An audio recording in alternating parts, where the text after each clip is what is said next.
Olá, tudo bem? Hoje vou trazer para você um assunto importante e que muitas pessoas não refletem sobre isso, né? Que é a escassez. Então, nós vamos ver a escassez mental, a escassez física real, da sua realidade. Vamos ver a escassez ambiental. 99% dos coaches traz a escassez no campo mental, apenas no campo mental.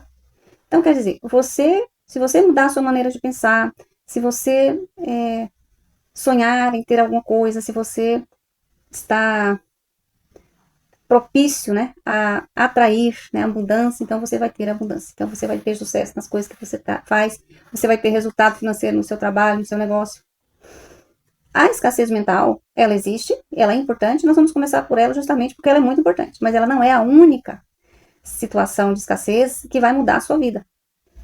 Porque toda mudança começa de dentro para fora, né? Então, mentalmente falando, a pessoa deve estar propícia a perceber oportunidades, né, de negócios, oportunidade de emprego, oportunidade de geração de mais riqueza para a sua vida, para a vida da sua família, né? Então, se essa pessoa tem uma escassez mental, o que acontece com ela? Ela não consegue visualizar oportunidades, mesmo que a oportunidade esteja do seu lado, na sua frente. Ela diz, não, isso não é para mim, né? Eu não dou conta disso, eu não consigo. E ela entra naquela espiral negativa, e que a maioria dos brasileiros estão inseridos nessa espiral negativa, principalmente quando se fala de economia, né? Se fala mudar a vida financeira, né? As pessoas já desistem antes de começar um negócio. Ou então ela desiste nos primeiros anos de um negócio. Por quê? Porque ela começa a girar nessa espiral negativa. Todo problema e toda situação que ela visualiza, ela diz. Se a situação for boa, ela diz, não, não é para mim. Se a situação for ruim, é para mim. Tá acontecendo comigo mesmo. Então, essa espiral negativa é a escassez que existe na sua mente. Então, a primeira coisa é sair dessa espiral negativa, começar a visualizar oportunidades de ganhar mais dinheiro, mais oportunidade de trabalho, de melhorar os seus ganhos, de oportunidade de negócios, né, de investimento. E a segunda questão é planejar e colocar isso em prática. Né? Então, a mente, ela absorve, né, ela recepciona os projetos, ela recepciona o desejo, né, ela visualiza, na verdade, né, a oportunidade, mas você tem que trazer isso para o quê? Para o campo físico, para o campo prático das coisas. Uma vez você projeta, né, e coloca esse projeto em prática, você vai ter os seus resultados, né, os resultados para melhorar a sua vida. Mas lembrando sempre, a sua mente tem que estar sempre na espiral positiva, tem que estar sempre visualizando a oportunidade, estar sempre acreditando naquilo que você está fazendo, né, sempre buscando melhorar a sua prestação de serviço, melhorar o seu produto, né, alcançar mais pessoas e acreditando acreditando no retorno positivo do seu negócio. Nos desafios você precisa estar focado no seu trabalho, né? Existem desafios. Então veja que essa escassez mental, né, ela prejudica a sua vida porque ela reflete no campo físico, material. Uma vez ela resolvida, uma vez você toma consciência disso, você resolve esse problema e você parte para o enfrentamento das questões físicas no campo material, né?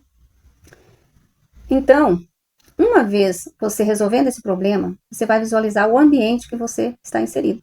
Às vezes você quer mudar de emprego, ou você está desempregado, está procurando um emprego na sua profissão, na sua função aí, né? Você quer um salário que dê, pelo menos, para te sustentar a sua família, certo? Ou então você quer montar um negócio. Você tem uma certa quantia de dinheiro, quer montar um negócio. O que você faz primeiro? Você vai fazer uma pesquisa local. Isso é administração, quando você estuda administração, ela é bem clara. Você precisa fazer essas pesquisas de mercado, né? Então, pesquisa. A pesquisa para arrumar um emprego, qual é? Currículo, né? Distribui currículo em todos os comércios que você tem na sua cidade. Você conseguiu esse trabalho? Não. Então é porque não existe esse trabalho aí. Não está disponível esse trabalho que você quer prestar aí, tá? Então o que você tem que fazer? Mudar de local. Ou mudar a sua perspectiva de trabalho, né? Mudar a sua função, mudar a sua prestação de serviço. Quando você quer montar um negócio, abrir um negócio, seja ele pequeno ou grande, também você tem que fazer essa pesquisa de mercado para saber se aquelas pessoas que estão ali se interessam pelo seu produto ou pelo seu serviço e se elas têm condições de pagar pelo preço que você quer vender esse produto ou esse serviço, né? Aí você descobre uma coisa interessante, se há abundância ou se há escassez naquele local. Então aí nós vamos para a escassez ambiental, né? Você foi arrumar um emprego, você colocou o currículo em todos os comércios, você não conseguiu se inserir na sua função e na sua comunidade. Escassez de trabalho naquilo que você quer prestar o serviço. Pode ser que essa escassez se espalhe por todas as outras funções, dependendo da qualidade de vida, da qualidade física, financeira e econômica desse local, né? E então você está abrindo um negócio e você não conseguiu visualizar mercado nessa comunidade. E aí você não vai ser louco de pegar o seu dinheiro e colocar ali, né? Porque não vai ter resultado. Então aí está a escassez ambiental. As pessoas não têm dinheiro para pagar pelo seu produto, ou elas não se interessam pelo seu produto, elas têm outras prioridades, justamente porque elas não têm recurso suficiente para gastar com certos produtos. Por que acontece das comunidades, das pequenas cidades, tem muita farmácia, muita mercearia, muita casa de gás, né? Esses pequenos negócios de necessidades essenciais, porque disso ninguém fica sem. Então, as pessoas querem ganhar um dinheiro e procuram por todo lado, não vê oportunidade. Então, ela vê oportunidade de vender gás, de vender pão, de vender alimentos, né? Então, essas mercadorias, elas são de interesse de todos, né? Todos precisam comprar, muito ou pouco, elas precisam comprar todos os dias, né?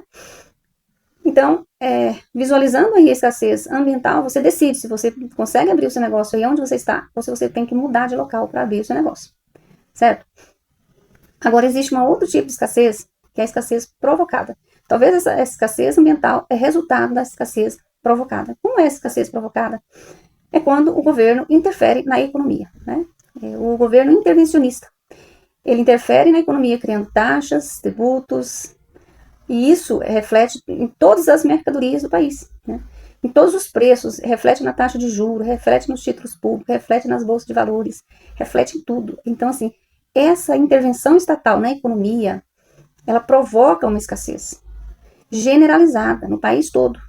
Porque uma vez as coisas encarecendo, né, as coisas ficam mais caras, menos pessoas estão consumindo esses produtos. Embora esses produtos sejam de necessidades essenciais, as pessoas que mais compram esses produtos, elas vão reduzir, elas vão dar prioridade àqueles que mais são essenciais, né? Então, muitos produtos podem sair do mercado, porque não tem venda para eles, né? Não tem quem vende. Outra coisa, a desvalorização da moeda. A moeda começa a desvalorizar, porque os juros estão altos, né? A inflação está crescendo. O seu poder de compra, o poder de compra da sociedade, em geral, está menor. Então, meus amigos, não há uma abundância mental que supera esse tipo de escassez, tá? O que mais eu tenho observado é que eu vejo pessoas que querem mudar de vida, têm uma esperança de melhorar a sua vida financeira, e até grandes corporativistas, né, grandes empresários, votando em políticos, tá? Que têm um pensamento anticapitalista, pensamento antiliberal, anticonservador. Então, os políticos devem estar alinhados com a pauta capitalista, para que você tenha realmente oportunidade de melhorar a sua vida financeira. Por quê? Porque o político, é o agente político que está lá com o poder, porque o poder não é dele, o poder é da instituição. Mas quando ele está lá com o poder na mão, poder da caneta, ele vai decidir sobre isso. Ele vai decidir se ele vai interferir na economia ou não, se ele vai ser um intervencionista ou não. Agora, como é que eu vou saber disso? Eu vou saber disso pelos discursos dele. Agora, eu sou capitalista, tenho um negócio, eu tenho um trabalho, mas eu acredito na economia, eu vejo que a economia realmente capitalista é a única que existe, não pode ter outra. Eu conheço os princípios da economia capitalista, que é o livre mercado, que é a troca de mercadoria pelo equivalente físico, né? Que é a liberdade econômica, que é essa liberdade de troca. Por que tem que ter a liberdade? Por que tem que ter livre comércio? Porque você, como comerciante, ou você mesmo como funcionário, recebe seu salário, você tem o poder de negociar, né? Qualquer um que chega num negócio, chega num lugar para comprar alguma coisa, ou para investir, ou para pegar um financiamento, ele tem condições de negociar quando o mercado é aberto. Por quê? Porque as taxas de juros é menor, os prejuízos, os riscos são menores. Então, as instituições financeiras e até mesmo o comércio têm uma margem para negociar. A indústria tem margem para negociar. Margem de lucro, margem de contribuição. Nós já temos outro vídeo no canal que fala sobre margem de contribuição, que é aquela margem que abrange todos os custos da empresa, né? Então, essa margem de contribuição, ela baixa quando a economia é livre. Ela é orgânica, né? Quando a economia é impactada pela intervenção estatal, ela começa a engessar. E aí, nós perdemos o poder de negociação. E não é só eu e você, todas as pessoas daquele país, né? Então, Sabendo disso, sabendo que a economia tem que ter esses princípios, né, a economia capitalista, nós vamos procurar pessoas que estejam falando essa linguagem. Pessoas que querem diminuir a tributação dos produtos, porque toda essa tributação vai para o consumidor, encarece o produto, porque a empresa não tem condições de arcar com esses, de absorver a tributação. A tributação é uma ação intervencionista do Estado. As multas, né, multas sem nexo, qualquer coisa, multa, qualquer coisa. Aquela controle sobre os empreendimentos, o controle sobre o rendimento dos empresários, das pessoas físicas e jurídicas. Né? Toda essa política intervencionista, ela vai travar o mercado. Então você tem que ter consciência disso. Então você tem que ter consciência disso para quê? Para você visualizar o discurso do seu candidato.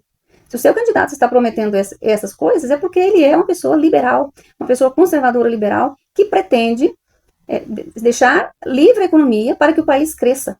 Né? Nós temos aí uma experiência muito recente do presidente Jair Bolsonaro e Paulo Guedes, que eles deixaram a economia livre. Né? Eles derrubaram muitos impostos de produtos essenciais, de produtos até não tão essenciais, mas produtos tecnológicos, né? Que as pessoas querem ter acesso, às vezes não conseguia, de remédios, medicamentos que eram muito caros, né? Que não tinham, as pessoas não tinham acesso. Então, eles derrubaram centenas de taxas tributárias que facilitaram a circulação do dinheiro e da mercadoria, né? Já esse governo que está aí, o que ele fez? Retomou todos os impostos, ainda criaram mais, sei lá, dezenas em cima, né? Ele fez totalmente o contrário do que o outro vinha fazendo. Então, o outro é o quê? Ele é um liberal conservador. Ele conserva o que tem e evolui naquilo que é possível evoluir. Né? Então, liberal porque ele entende a liberdade de mercado. Entendeu? Ele entende o que é o capitalismo. Então, a maioria das pessoas votaram uma pauta diferente, né? Uma pauta socialista. E qual é o discurso do governo socialista? A igualdade social, todo mundo tem que ter o mesmo dinheiro, né? A mesma quantidade de dinheiro. As pautas minoritárias, né? Não, nós temos que ajudar os fulanos, nós temos que ajudar aquela classe, aquela outra classe, tem que ajudar o país inteiro, né? Temos que, por exemplo, ajudar a África. Eu vi várias vezes no governo anterior deputados da esquerda subindo no tribuna para dizer: nós temos que ser solidários com os países que estão passando por situação de pobreza. Quais são os países? Angola, Cuba, Venezuela, tantos outros que estão passando por essa situação de pobreza provocada, tá? E aí vem de novo, escassez provocada, pobreza provocada por eles mesmos, os agentes políticos. Então nós precisamos nos libertar desses discursos que parecem ser bonitos, mas não é. Quando se fala em igualdade, você está falando, eu vou tirar do maior e colocar no menor. Só que se eu tiro do maior que está produzindo, que está multiplicando o dinheiro e coloco no menor para mantê-lo, além dele receber muito menos, até mesmo que é o salário que seria possível para ele sustentar, ele não pode multiplicar esse dinheiro. Porque o próprio sistema que foi criado, que o socialismo cria, é para engessar aquela pessoa a ficar recebendo somente aquela quantia. Ela não multiplica. Então a sociedade não desenvolve, a sociedade não evolui. Quando você pega o dinheiro, investe, multiplica esse dinheiro, você gera um emprego, daqui a pouco você gera mais um, depois você gera mais dois, mais três, daqui a pouco tem muita gente empregada. Mas se eu pego esse dinheiro e fico com ele, compro comida, no outro mês eu pego, compro comida, aí eu vou viver disso, eu vou viver igual lagarta, né? Eu vivo só de comida, só de comer, e muito mal ainda. Então, pessoal, nós precisamos refletir muito sobre isso. A política é muito importante quando se fala de economia. O alinhamento do nosso pensamento liberal, conservador, tá? É muito importante para o desenvolvimento econômico, na escolha dos seus representantes, ou dos nossos representantes políticos. Por quê? Porque no final, são eles que decidem o futuro, o meu futuro, o seu futuro, o futuro da nossa família. Entendeu? Então, eu fico admirada de ver pessoas muito ricas e até patrocinando governo de esquerda, governo que tem um pensamento socialista. O que é socialista? É pegar de um e dar para o outro. É pegar o seu dinheiro, pegar o meu dinheiro e dar para você. Eu pegar o seu e me dar, sem eu estar dando nada em troca. Isso que é socialismo. Então, o socialismo vai existir até enquanto tiver dinheiro dos outros para gastar. Né? Já diz Margaret Thatcher. Então, veja, quando o socialismo não tem mais dinheiro alheio para gastar, ele entra no caos econômico, como entrou a Venezuela, Cuba, Nicarágua e tantos outros países, né? Do continente africano, não faz nem conta de quantos países lá vivem na pobreza e na miséria, né? E o Brasil é essa grande potência, né? Que, ao ver dos socialistas, devem sustentar os seus irmãos pobres, né? E eu sou a favor de ajudar os pobres. Eu sou a favor de ajudá-los a sair da pobreza, da margem da pobreza, da margem da miséria.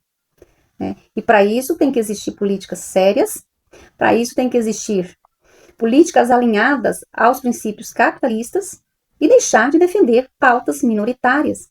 Porque quando vai mal a economia, todos nós vamos se dar mal. Quando a maioria está mal, a minoria vai ficar pior ainda. Entende? Então nós precisamos ter essa consciência. A minoria, às vezes, nem está interessada na sua defesa. Ela já está pensando de outra forma, ela já está pensando em mudar a sua vida para melhor. Mas você está defendendo a pauta dela. Por quê? Porque você está iludido no seu campo mental a agir como um anticapitalista, a favor de pautas que às vezes você nem sabe que resultado ela vai dar na sua vida. Porque como ela vai impactar na sua vida mais tarde, né? Então, só para dar uma fechada, né, no nosso vídeo, não basta você melhorar apenas a escassez mental, mas você precisa também analisar a escassez no campo físico, material e entender que a política impacta sim no resultado da escassez ou da abundância na sua vida, na sua comunidade, no seu país. Então, escolher agentes políticos que estejam alinhados com os princípios capitalistas. E nós precisamos estudar sobre isso, né? Ultimamente, os brasileiros têm estudado muito sobre socialismo. Socialismo é apenas uma ideia, nunca deu certo em lugar nenhum. O capitalismo, ele dá certo, sempre deu certo e vai dar. Não existe outra alternativa. Temos que estudar o capitalismo para entender o discurso da política, tá? Entender esse discurso e optar por um discurso alinhado aos princípios capitalistas. Então é isso, se você tiver gostado desse vídeo, espero ter ajudado você a compreender um pouco mais sobre essa questão.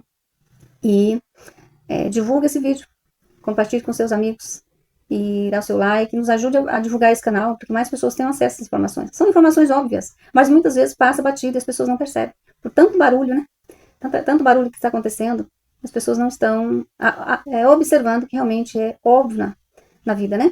Então, me ajuda a divulgar esse canal, para que a gente possa alcançar mais pessoas possam despertar para essa realidade. Então, até o próximo vídeo. No final, a vitória é nossa.